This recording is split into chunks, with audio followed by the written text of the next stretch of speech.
2심 재판부는 더불어민주당 이재명 대표의 공직선거법상 허위사실 공표 혐의를 모두 무죄로 판단했습니다.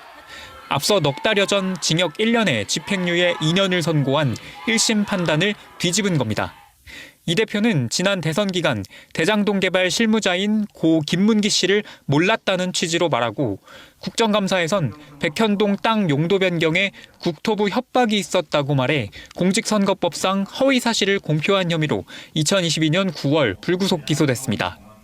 1심 재판부는 이 가운데 2015년 호주 출장 때 고 김문기 씨와 골프를 친 적이 없다는 발언과 이른바 국토부 협박 발언을 유죄로 인정했습니다. 하지만 2심 재판부는 이 대표가 했던 각 발언들을 세세하게 나눈 뒤 모두 검찰 공소 사실과 의미가 다르거나 허위가 아니라고 판단했습니다.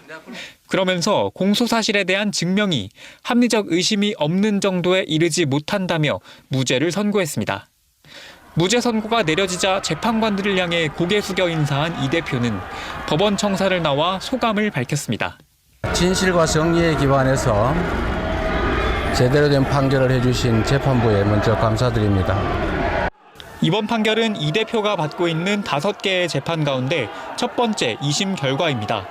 검찰은 일반 선거인의 생각과 너무나도 괴리된 경험과 상식에 부합하지 않은 판단이라며 상고 의사를 밝혔습니다. KBS 뉴스 유원입니다. 이재명 대표에 대한 공직선거법 사건의 2심 첫 재판은 지난 1월에 열렸습니다. 1심 선고 2달 만인데 재판부는 시작부터 신속 심리를 예고했습니다. 3월 중순까지 다른 사건을 받지 않고 이 대표 사건을 집중 심리하기로 한 겁니다. 재판은 매주 한 차례씩 6차례 만에 마무리됐고 증인도 성남시 공무원 등 3명만 채택됐습니다. 2년 2개월이 걸렸던 1심과 비교하면 빠르게 진행된 셈입니다. 이 대표 측이 헌법재판소 판단을 구하는 위헌 법률 심판 제청을 2차례 신청하면서 재판이 중단되는 것 아니냐는 관측도 나왔지만 재판부는 모두 받아들이지 않았습니다. 다만 공직선거법 사건의 법정 처리 기한, 이른바 633 원칙은 지켜지지 않았습니다. 1심은 6달, 2심, 3심은 각각 석 달 안에 선고하도록 한 강행 규정을 이번에도 건너뛴 겁니다. 검찰이 상고하기로 하면서 사건은 이제 대법원으로 넘어가게 됐는데 원칙대로라면 대법원은 석 달 뒤인 6월 26일까지 최종 판단을 내려야 합니다. 조희대 대법원장도 이 규정 준수를 강조해왔기 때문에 대법원이 심리의 속도를 낼 거란 예상도 있습니다. 다만 소송기록 송부와 상고이유서 제출 등 형사소송법상 통상 절차에만 한 달 넘게 걸리는 만큼 석 달 안에 대법원 판단이 나오기는 물리적으로 힘들 거란 전망도 함께 나오고 있습니다. KBS 뉴스 최경입니다. 항소심에서도 이재명 대표의 피선거권 박탈형 유지를 전망해온 국민의힘. 예상과 다른 결과가 나오자 당혹감 속에 납득할 수 없다는 반응을 보였습니다. 우리 당으로서는 대단히 유감스럽고 항소심 법원의 논리를 잘 이해할 수가 없어요. 특히 1심에서 유죄 판단을 받았던 이 대표의 국토부 협박 발언 등을 무죄로 선고한 건 법리 오해라고 반박했습니다. 명백한 허위 사실을 단순 의견 표명이라고 허용해 준다면 선거제도가 송두리째 망가지고 허위 사실 유포죄는 더 이상 의미가 없어진다고 지적했습니다. 사법 좌파 카르텔, 거짓말의 새 기준을 창조한 사법부 등 재판부를 향한 날선 발언도 이어졌습니다. 법조인의 양심을 갖고 재판을 하는 것이 아니라 자신들의 정치 성향에 맞춰서 재판을 했다는 반증이라고 저는 봅니다. 당내 대권 잠룡들도 거짓말 면허증 판결, 거짓말을 거짓말이라고 하지 못하는 홍길동 판결, 무죄를 정해놓고 논리를 만들었다며 비판에 가세했습니다.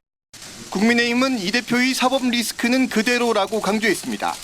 전과 사법이라는 사실과 8개 사건, 12개 혐의, 5개 재판을 받고 있는 중이라는 꼬리표가 완전히 떼진 것이 아닙니다. 국민의힘은 최종 심인 대법원에서 항소심 판결이 바뀔 거라며 선거법 원칙에 따라 3개월 내에 신속히 판결을 바로잡아야 한다고 촉구했습니다. KBS 뉴스 김유대입니다. 선고 직후 의원들과 지지자들 앞에 선 이재명 대표. 검찰과 정권으로 비판의 화살을 돌렸습니다. 이재명을 잡기 위해서 증거를 조작하고 사건을 조작하느라 썼던 그 역량을 우리 국민들의 삶을 개선하는 데 썼더라면 더 이상 국력 낭비를 하지 말라고 지적했습니다. 법원에 모인 60여 명의 민주당 의원들은 이 대표를 반겼고 악재를 털어냈다며 안도했습니다. 애초에 말도 안 되는 기소다. 정치보복 수사에 경종을 울리는 판결이라고 환영했습니다.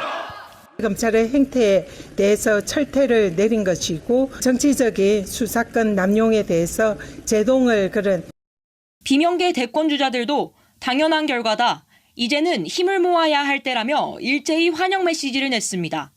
국민의힘에 사과를 요구하고 항소심 무죄 선고를 받아들이라고 날을 세웠습니다. 칼춤에 맞춰 정치 공세를 일삼아온 국민의힘은 사과하십시오. 법원 판결에 승복하십시오.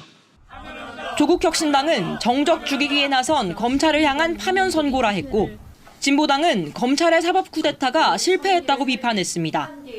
이재명 대표는 선고 직후 고향 안동을 찾아 산불 피해 이재민들을 만났습니다. 이 대표 사법 리스크 고비를 한 차례 넘긴 민주당은 윤 대통령 파면 촉구에 당력을 집중할 거로 보입니다. KBS 뉴스 이희연입니다. 위증교사 사건 1심에 이어 공직선거법 사건 2심에서도 무죄를 선고받은 이재명 더불어민주당 대표. 하지만 여전히 서울과 수원을 오가며 재판을 받아야 할 것으로 보입니다. 공직선거법 위반 사건은 검찰이 상고 의사를 밝혔고 위증교사 사건은 현재 2심이 진행 중입니다. 여기에 대장동, 백현동, 위례 신도시 개발 비리와 성남FC 불법 후원금 의혹 등 모두 4개 사건이 병합된 1심 재판까지 모두 3개 재판이 서울에서 진행됩니다.